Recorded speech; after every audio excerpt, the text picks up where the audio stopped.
Saya sampai sekarang ini komplain terhadap negara. Kenapa negara membuat KUA catatan sipil untuk orang menikah, tapi tidak mensyaratkan sebelum pernikahan itu dilakukan, baik istri maupun calon suami, calon istri, calon suami dididik terlebih dahulu 1 bulan di dalam suatu diklat agar tidak semakin hari kita mendengar semakin banyak jumlah perceraian. Karena apa, Pak Ustadz? Begitu saya menikah, saya nggak tahu bagaimana saya harus memperlakukan istri. Yang saya gunakan ketika saya menikah, standar pemahaman saya itulah perlakuan yang harus saya lakukan, bukan yang sebaiknya saya lakukan. Yang sebaiknya. Nah, padahal ada misalnya paling sederhana begini, Pak.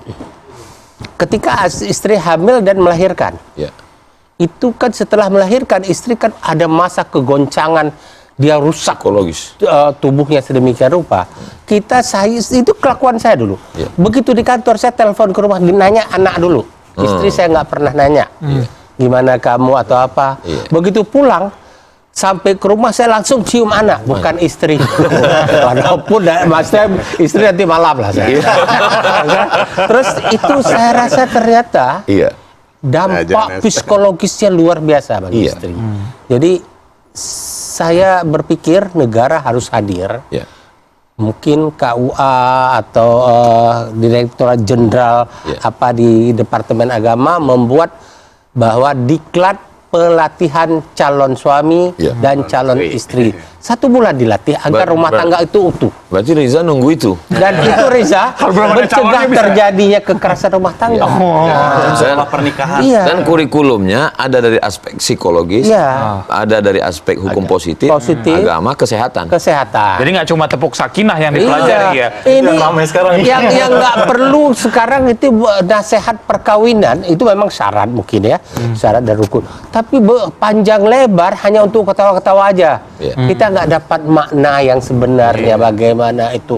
Yang bahasanya kadang-kadang petugas KUA tinggal kita hidupkan rekaman itu aja udah cukup sebenarnya kita dengarkan. Tapi pendidikan seperti itu yang paling penting. Bahkan belum lagi nanti campur tangan keluarga dari kedua belah pihak itu menyebabkan kadang-kadang kekerasan rumah tangga itu terjadi adanya intervensi dari keluarga masing-masing itu. Ustadz, itu yang sahabat saya mau bertanya, silakan. Gini Ustadz, kan tadi ngomongin cuma sebatas suami istri gitu. Padahal kan dalam rumah tangga juga ada anak nih. Nah, batasan-batasan kekerasan rumah tangga terhadap anak itu apa aja Ustadz? Jadi itu kan tanggung jawab kita nih, kita mendidik mereka gitu. Tapi apa nih yang dijadikan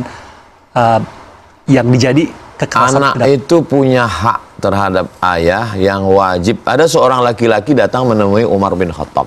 Kata dia, hukum anak saya. Umar bin Khattab pemimpin yang bijaksana. Lalu, apa yang mau kamu sampaikan? Si anak itu menjawab, saya sebagai anak ini punya hak nggak terhadap ayah saya? Kata Umar bin Khattab, ya, apa hak saya sebagai anak?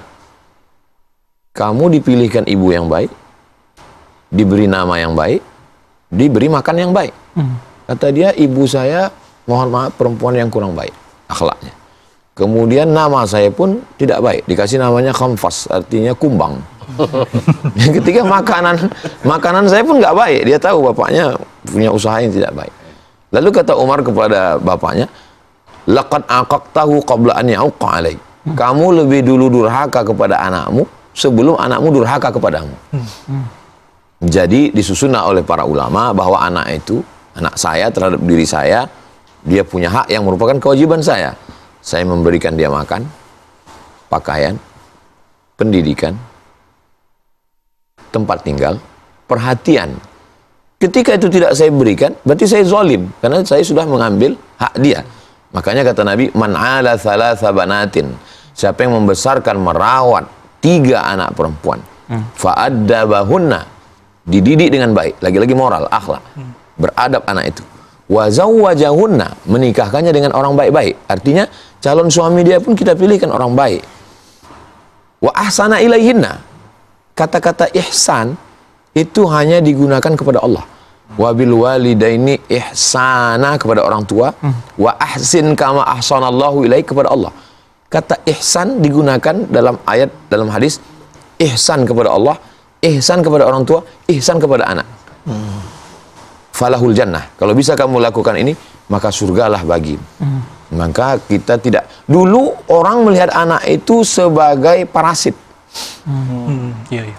Jadi kalau kita punya tanaman ini, lalu kemudian ada rumput-rumput yang mau makan, akan mengambil vitamin yang akan diambil oleh bunga, kita buang, ini parasit. Jadi dulu mereka menganggap anak ini ya parasit, karena memakan saripati makanan si ibu. Dan ketika mengandung, itu kalsium, berapa banyak ibu yang kropos, giginya, tulangnya, gara-gara mengandung anak. Karena anak ini dianggap parasit. Begitu Islam datang, anak dijadikan sebagai kunci surga. Anak dijadikan sebagai amal jariah setelah kematian. Jadi merubah cara pandang terhadap anak. Jadi sebenarnya kalau kita lihat, anak ini tidak pernah minta sama Allah kita jadi ayahnya. Dan kita pun nggak pernah minta dia jadi anak kita. Lalu kenapa bisa terjadi? Allah yang sudah memilihkan kita sebagai orang tuanya, dan Allah juga yang memilihkan dia sebagai anak kita. Jadi kalau ada orang yang melakukan KDRT terhadap anak, jadi sebenarnya masalahnya bukan masalah moral, tapi masalah tauhid. Tauhidnya kepada Allah. Makanya ngaji tetap 3, akidah, fikih, akhlak. Maka insya Allah selamat, termasuklah ngobrol-ngobrol kita ini sampai lupa mencicipi. Ustadz, kalau kita mengalami kekerasan sebagai manusia pasti wajar kalau kita membela diri. Batasannya ketika kita mendapat kekerasan, membela diri, baik itu dilakukan sama pasangan ataupun orang tua kita, gimana Ustadz? Man mata duna malihi fahuwa syahid. Siapa yang mati membela hartanya, maka dia mati syahid. Datang perampok, lalu kemudian apa yang ada di situ? Ada golok, ada apa ya, kita karena pilihannya 2, kalau nggak dia mati. Perampok itu akan nanya nyawa atau harta. Ya. Jadi kalau perampok itu dia masih ada pilihan nyawa atau harta. Tapi kalau istri, dua-dua diambil. Ini bisa KDRT nih. Lebih kejam ternyata. Jadi sebenarnya Pak, tadi ada pertanyaan menarik dari Edward, bahwa saya ingin memberikan saran, hemat-hematlah menggunakan produk hukum undang-undang KDRT. Jangan terlalu boros digunakan. Sedikit lu melanggar undang-undang, gue lapor. Nah, itu jangan. Jangan kayak begitu. Karena produk undang-undang KDRT itu bukan dibuat untuk menghancurkan rumah tangga, menghancurkan perkawinan. Justru menjaga perkawinan agar suami atau istri tidak melakukan kekerasan. Kamu diancam. Tapi ketika ada misalnya sesuatu yang tidak berkenan atas perlakuan suami atau suami istri, lakukan konsultasi dengan pihak-pihak yang bisa meredakan, bukan dengan pihak aparat penegak hukum. Bukan curhat di sosmed ya. Ya, apalagi curhat di sosmed ya. Kita membuka apa rahasia rumah suami saja atau istri saja sudah salah, apalagi kita buka ke publik. Sosial media. Panas berarti pertama tuh tetap harus ini ya, mediasi ya, sama seperti perceraian ya. Jangan terburu-buru karena hukum. Dan aparat penegak hukum pun kemudian di kepolisian sudah ada sebuah unit PPA namanya. Iya, perlindungan perempuan dan anak. Terus di sana pun dicoba diingatkan dulu, dinasihati. Jadi tapi Anda mau buat laporan, itu laporan yang Anda buat itu sudah merupakan ancaman bagi keutuhan rumah tangga. Jangan buru-buru ke sana. Selesaikan dengan cara agama terlebih dahulu.